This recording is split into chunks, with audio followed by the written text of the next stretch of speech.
Igor I was a Varangian ruler of Kievan Rus from 912 to 945. Biography. Information about Igor comes mostly from the primary chronicle. This document has Igor as the son of Rurik, the first ruler of Kievan Rus, 6378-6387. On his deathbed, Rurik bequeathed his realm to Oleg, who belonged to his kin, and entrusted to Oleg's hands his son Igor, for he was very young. 6388-6390.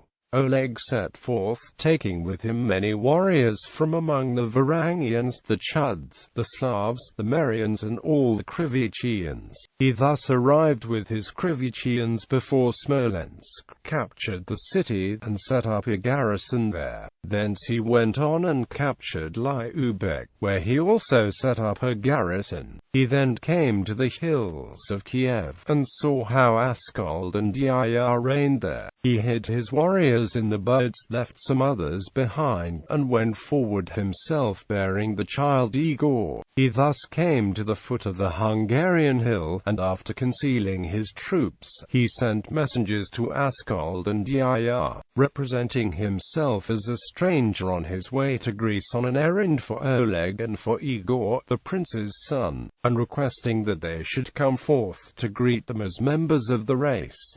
Askold and Yaya straightway came forth. Then all the soldiery jumped out of the birds, and Oleg said to Askold and Yaya, "You are not princes nor even of princely stock, but I am of princely birth."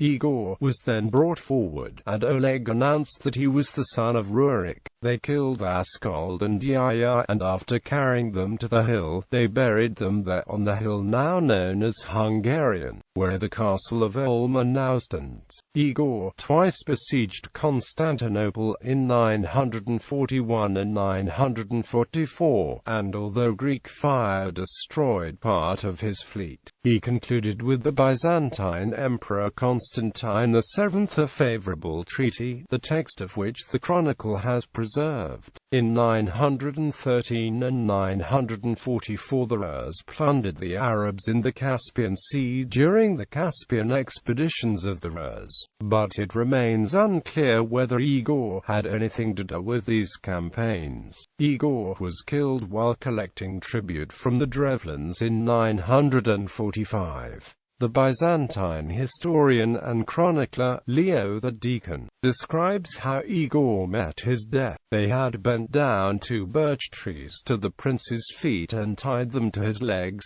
then they let the trees straighten again, thus tearing the prince's body apart.